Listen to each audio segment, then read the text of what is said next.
Hi everyone and welcome back to my channel, or welcome to my channel, because this might be the first time that you've ever come across my channel. That is because of the incredible collaboration that I was invited to be a part of by Snake Discovery and a bunch of other really cool reptile YouTubers. I first want to express how incredibly grateful I am to have even been invited to take part in this event. It's such a thrill to me because this was my first in-person collab ever, and it was such an incredible one and such a big one that I don't think I'll ever be able to top it. So, you know, starting out strong. And in addition, like, seeing so many people there who have like really massive channels or they're well known in the community, and then there's me and like my tiny little corner of the community here on YouTube. It was just such a thrill to have been considered for the event, and so I just want to express my gratitude for having been invited. This was an enclosure build off, so a bunch of really awesome reptile companies sponsored the event and donated a bunch of supplies that we used to build enclosures. We were allowed to bring one piece from home, and I decided that I wasn't just gonna bring a hide or a piece of wood. I was going to build a whole background, and that is what I did. So the beginning of this video is going to be me showing you how I made the background, and then I'm going to move on to what happened at Snake Discovery. If you want to skip beyond like my building process and just go right to Snake Discovery, that will be linked in the timestamps down below. I totally get it, but I didn't want people to be like, I want to know how you made a background, so there it is. This also serves as a good video for whoever ends up getting the enclosure, because they'll end up seeing everything that went into it. So I bought some styrofoam from Home Depot, and I had to connect two pieces, one that was full and one that was cut maybe in half, to make like the right measurements for the enclosure I was given. I actually contacted Custom Reptile Habitats and was asking them all about the interior dimensions and everything, because I wanted to get it as close as possible so that it would fit when I brought it. It's actually my first time ever making a background like this, or making a background without an enclosure present. I've never made one outside of an enclosure, so that was a unique challenge. I had originally planned something different, so I actually bought a bunch of silicone and expanding foam and planned to build a background on a piece of styrofoam that I could transport. But then as I was using the styrofoam, I was like, this would make a really cool like rocky texture.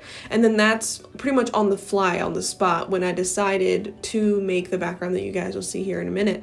But essentially I took pieces of styrofoam and like made one smaller than the next so I could put them on top of each other to make like a tower of rocks or a stack of rocks. And then I made them nice and big so they would provide a hide underneath, because once I made those, I was like, I'm gonna have to hold them up with something. So in a few minutes you'll see me make some like stone towers, or like stacked stones that just look like they're holding up the ledges.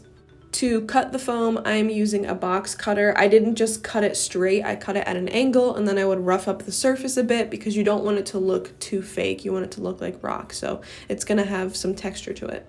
And then I would seal the layers together with aquarium safe silicone, and then I sealed them to the background once I figured out how I like the layout. While I let that cure, I had to make these stacked rocks that are going to be holding up those levels, because you can't just have them floating. That would look ridiculous. So I had to make those little stone towers, which you'll see more of in a minute, but it's the exact same process. You get small pieces and build them on top of each other. The next thing I did was I roughed up the background with a wire brush, and then I painted it. This looks like it's happening fast, but I'm going to show you guys how I painted it with the stacked pieces. Here all of them are. As you can see, I roughed them up with a wire brush as well, and then I also cut into them to make it look like one solid piece instead of like stacked pieces. So you can see there's like cuts that go all the way down, there's cuts that go halfway down. It just makes it look more uniform, like it's more naturalistic in one piece. I used non-toxic water-based acrylic paints, and I'll leave all the colors and like the brand below for what I used. But I used a bunch of different colors because you don't just want it to be one solid color. And the way I would paint is like I would mix some of the colors together to get a flat base color, and then I would add lighter and darker variations on top of that when it was like almost dry.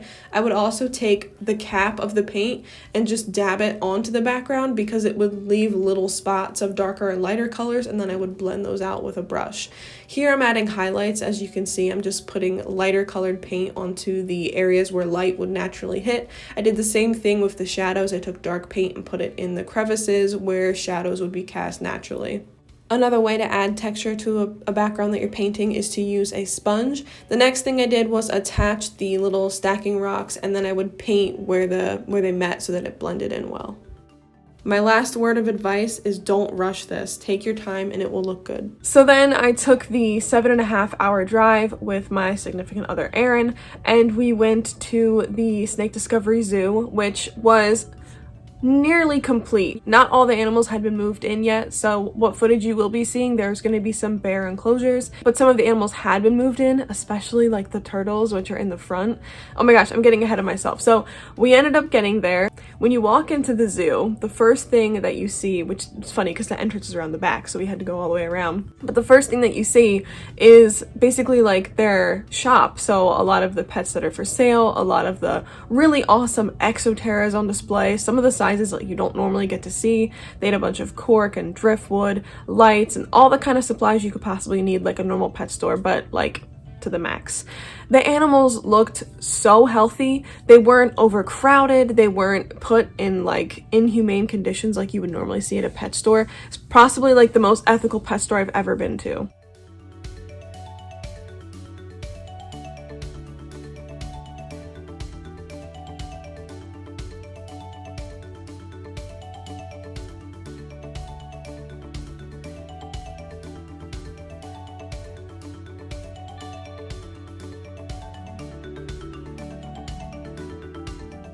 One of my dream species is the legless lizard, and they had 2 of them on the floor for sale, and so I was just sitting there with them, and Maddie Smith was actually looking for me. She's like, where have you been? Because for like the last half hour of the night, I was just sitting with them, vibing, just relaxing, because I wanted to just admire them. But yeah, the shop is amazing, but the more amazing part is when you leave the shop and go into the zoo, which is just wall to wall filled with enclosures and universal rocks. And of course I knew what it looked like because I watched their channel, so I've seen the process of them building, but nothing can prepare you for how cool it really is in person. And like I said, not all the enclosures were filled, only a few were, but the ones that were so gorgeous, so spacious, so naturalistic, and just really lovely.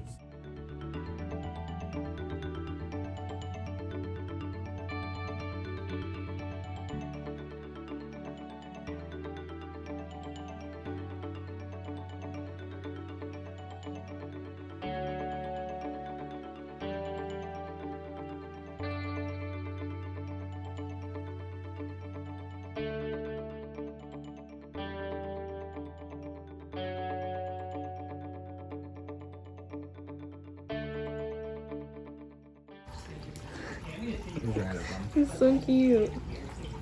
There's 3 over there. You see him? Oh, there's 4. He scurried.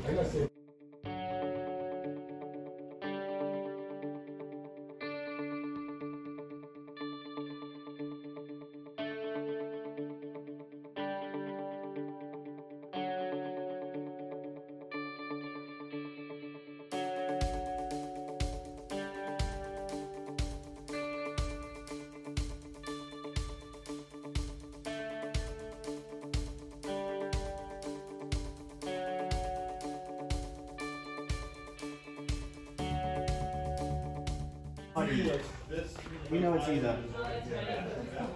This is actually a very comfortable place to take a nap. No, you're fine, you're fine. That was the best.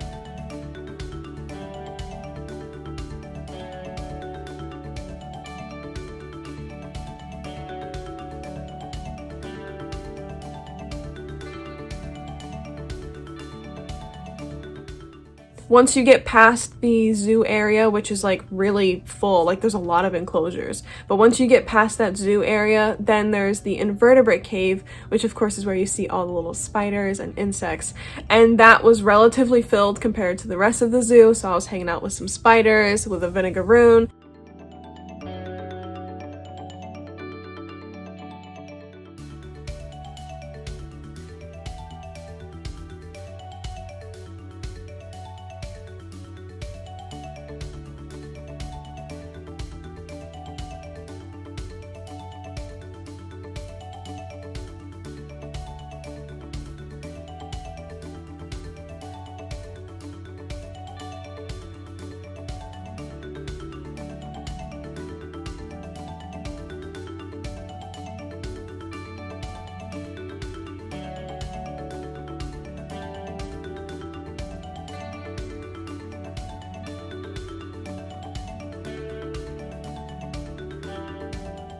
And then beyond that is where the contest was actually held, in one of their like storerooms. So then at 11 o'clock that day, they decided to do a trivia and a scavenger hunt. That would let one of the teams get first dibs at the supplies, and then the second team would get second dibs at one item, and then they'd all send us out there to go and get our supplies for our build. I was on Team Green, which was me, Clint, Elle, Tyler, and Hunter, who I was already friends with some of them online, and Clint is just amazing, so I was really excited he was on our team.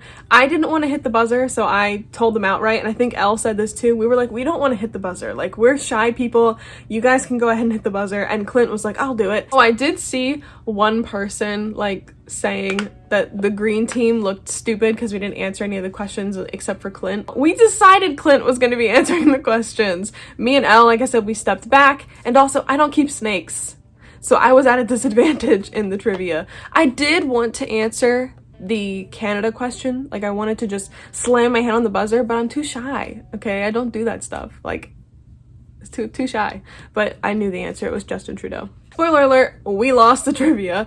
And then the black team, which had Brian, Dave, Dion, Adam, and Garrett, they got to go ahead of us, and like it didn't really matter because we ended up coming back to the room at the same time. So Clint's very expert running throughout the facility to get the bags was definitely like made the 15 seconds that the black team got kind of pointless.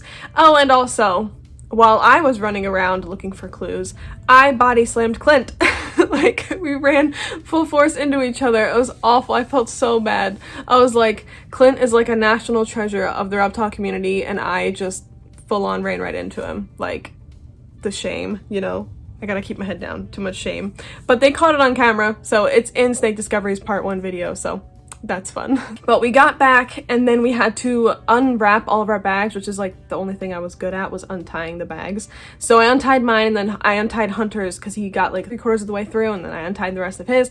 And then we dumped our puzzle pieces onto the table and started assembling them. Spoiler alert, we lost. There was one piece that like didn't fit perfectly but looked like it fit, and Tyler was like mashing it in there, and it ended up like chipping in 2 spots, but it was a good time regardless. And so then black team got to go pick their first item, then green team got to go pick their first item. Tyler actually picked a really tall plant, and I was like, where'd you get that? Is there another? And he pointed it out. So after everyone picked their first item, the build officially kicked off, and we had 6 hours to finish the build, except the side like across from me, their enclosures hadn't been siliconed yet. So they got an extra 15 minutes because they had to silicone theirs.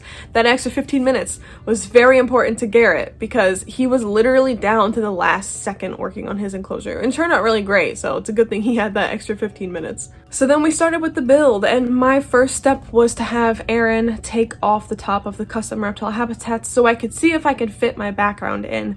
Fortunately, I only had to cut off a tiny bit of each side to get it to fit in place. The interior dimensions were a little bit smaller than 48 inches. The good thing is I had left like an inch of gap on each side, and that's because I was afraid that it wouldn't fit. I did bring my paints because when you like move the styrofoam around or you cut off a bit, it makes it uneven, and so then I had to go in with a little bit of paint and touch up those spots, but it was no big deal. It would pretty much like looked just as good as when I had brought it in, even though I had to cut parts of it off. So once I had the background in place, I siliconed the top of it because it was like bowing a little bit. The next thing I did was add a bunch of the Biodude's Terra Sahara, which is an arid substrate. I think I used 2 of their big bags because it is a large enclosure, and I wanted multiple inches of substrate. That way I could cover some of that like plain styrofoam at the bottom of the stacked rocks on the background. I also mixed a bit of play sand, which I have to give a thank you to Adam for, because he had just left a tiny bit, like maybe like this much in the bottom of the bag, and it's all I needed. And I was like, Adam, are you done with this? And he was like, yes, I am. And I was like, thank you. And I ran off and I used it. Just like how Maddie and Tyler gave me that plant, I have to thank the people who contributed to the build as well. So I started to decorate with the like fake plants that Snake Discovery supplied and Universal Rocks supplied. I also had a water dish in there from Universal Rocks. I also found this like chunk of rock, and it just had been like overlooked or something, but it was just this plain gray rock, and I was like, I kind of want to use this to fill up the foreground, and I was like, maybe I could paint it. So because I had bought my extra paints, I painted the rock. That might sound silly, but it matches, and because it's non-toxic water-based acrylic paint, it's completely safe to use. enclosures, and I was like, I want it to match because like it had a really cool tone gray, which did not go with the warm tone red brown vibes of my background. So I painted it. And then what else did I have in there? Oh, a bunch of cork, a bunch of choya wood. I think the cork was supplied by Cork Fanatics. I think the choya wood was supplied by Snake Discovery.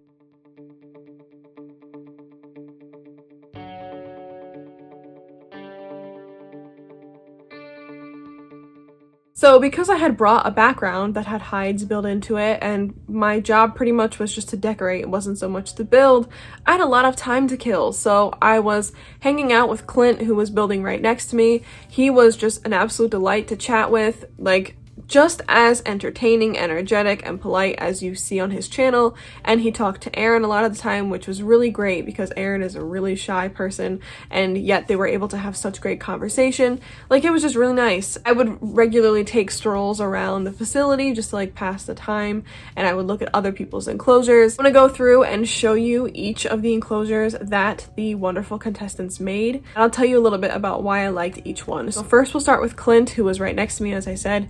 Clint built, in my opinion, the coolest enclosure. And that is simply because he came prepared with a method that none of us had even heard of before. And I'll let him explain his method because that's like his right. But I'm going to be using that method from now on, basically. But he came with his one item from home, a T-Rex, and he like put it in the ground to make it look like a fossil that had been newly discovered. Oh boy, his enclosure was just so rad. He built a background and sides, which I love because, as you know, my backgrounds have to have sides. I don't do just backgrounds.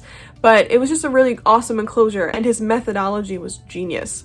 Next to him was Hunter. Hunter built a really cool arid setup. He had a really cool red background. He did this awesome thing with the universal rocks and then coconut fiber liner where he like blended them in, and because the colors were so similar, if you just look at it straight away, it looks like a wall that's all one piece. It was really well done.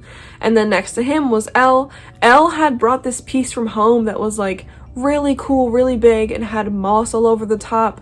It looked so cool. It kind of looked like a hobbit house and was giving me very much good vibes, and the enclosure itself turned out really lovely. Next was Maddie and Tyler. Maddie and Tyler built a really cool setup using huge universal rocks pieces to make a background, and their background even kind of like went up onto the ceiling. It wasn't like looking at a flat background, right, because it came up on the top, so it just looked really cool. They used sand instead of like what, you know, Eco Earth on top of the expanding foam, and they had such limited amount of expanding foam. Oh, speaking of expanding foam, oh, something unfortunate happened to Tyler while building, and I hope someone got it on camera, but essentially the expanding foam exploded as he was trying to use it, and it sprayed like all over the ceiling and into his hair. And if you know anything about expanding foam, it's incredibly hard to get out.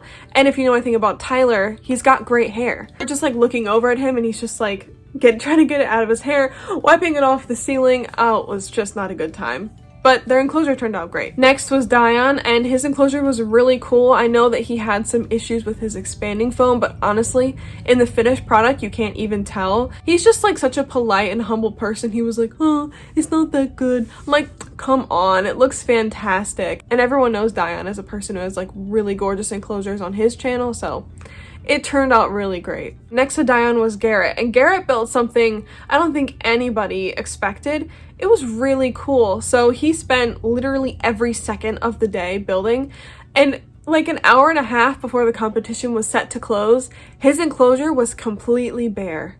There wasn't a single thing in it, not even like a speck of dust. Like, it was completely empty. He spent a lot of the day outside, like shop, like building with wood. And I was like, what is he using this wood for? And sure enough, he built this really cool, like farm-esque looking enclosure that had like a window and like a little tool bench where the tools were hanging, and he had like this really awesome bucket with like a water spigot, and that was like the water area, and it had like running water because it had a pump attached. That's what he brought from home.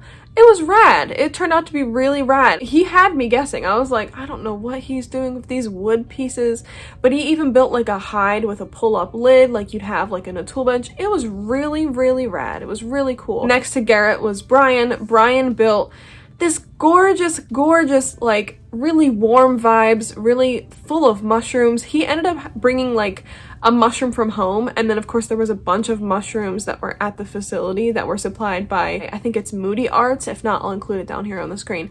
But he like had these like light up mushrooms with a lot of like warm toned colors.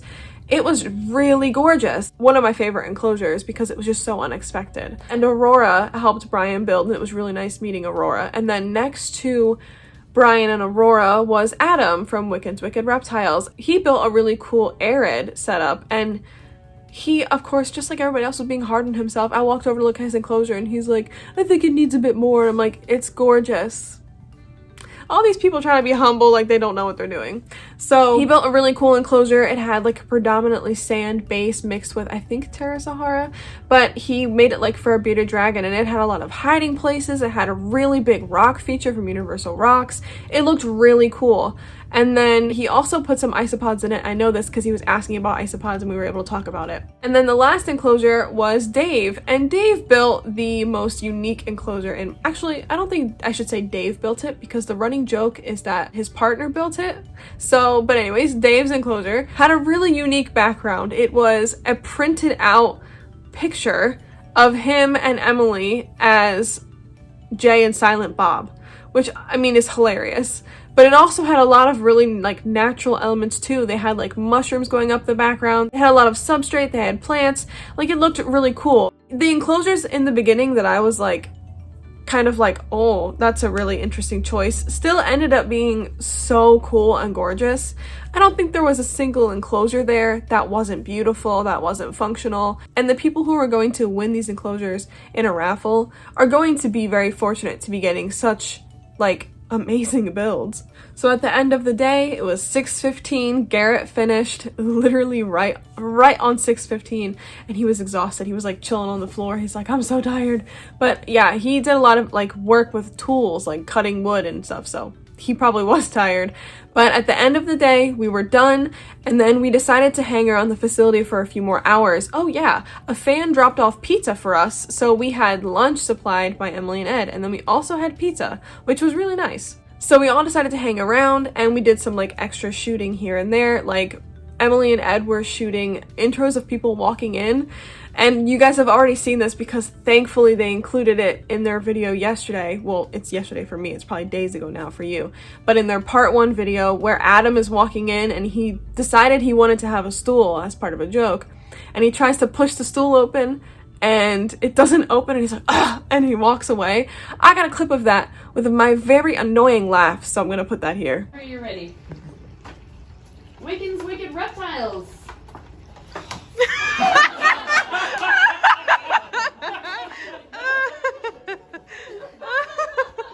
Please keep that in. There's our blooper. Hold on, okay, alright. Alright, we're good. Alright. Wiccan's Wicked Reptiles! But yeah, we just spent the last few hours hanging out. We were allowed to go see the animals in the back, like the employees only area where they have a lot of their breeders and animals that are still waiting to be moved into their final enclosures at the zoo. And we were able to see Allie the tegu, who was just absolutely beautiful and lovely and made my want for tegus even greater. And Maddie was all about the tegu. Clint was giving Allie like little face scrubs and she was chilling. Hunter was super into it, and also Adam was like, that's it, now I have to get a tegu. So like we all were about this tegu.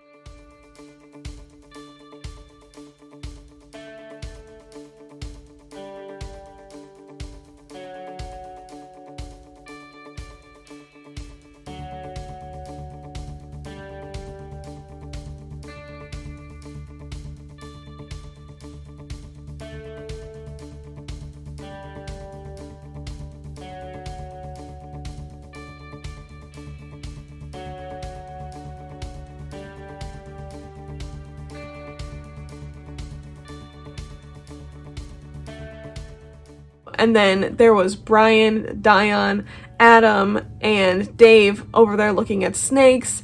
Hunter was hanging out with the legless lizard, which, as I mentioned earlier, I love them so much.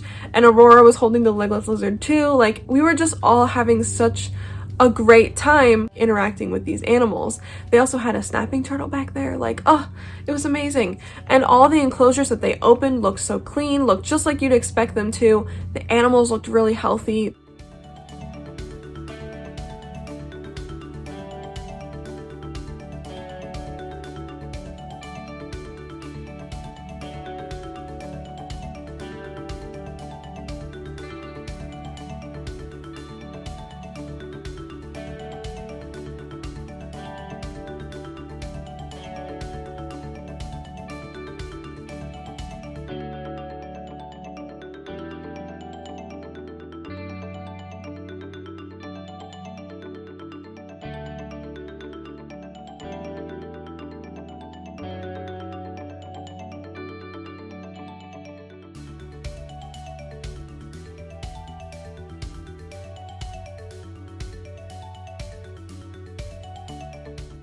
They had one of their really big snakes out that Adam, Tyler, and Dion were holding. And if you know anything about me, I don't keep snakes, so I'm not really well versed in snakes. But of course, everyone there knows snakes more than I do, and so they were all super excited. But they were holding her, and she literally like stretched across all three of them, and it was just really great. Like getting to see all of the animals in the back, getting to see the animals that had already been moved into the zoo, and getting to like interact with all these really cool reptile loving people. That is the end of this video and the end of the coolest, most awesome collab that I probably will ever be a part of. I want to give a special thanks again to Emily and Ed at Snake Discovery for having me. I also want to thank all of the contestants, Dave, Adam, Brian, Garrett, Dion, Maddie, Tyler, Elle, Hunter, and Clint, who were just incredible to be around and to interact with, and who made really awesome enclosures. I went into it not caring about who won or like if I won, because I'm just honestly so happy to have been included at all. Like, the experience is the win, right? Being invited is the win. Getting to meet all these people, that's how you win. And so then I won. Time flew so fast because we all had so much fun. I still can't really believe it happened. But anyways, I'm rambling now. So thank you so much for watching. I hope you enjoyed. Please leave a like, subscribe, comment, all the good stuff, and I will see you guys in the next one. Bye.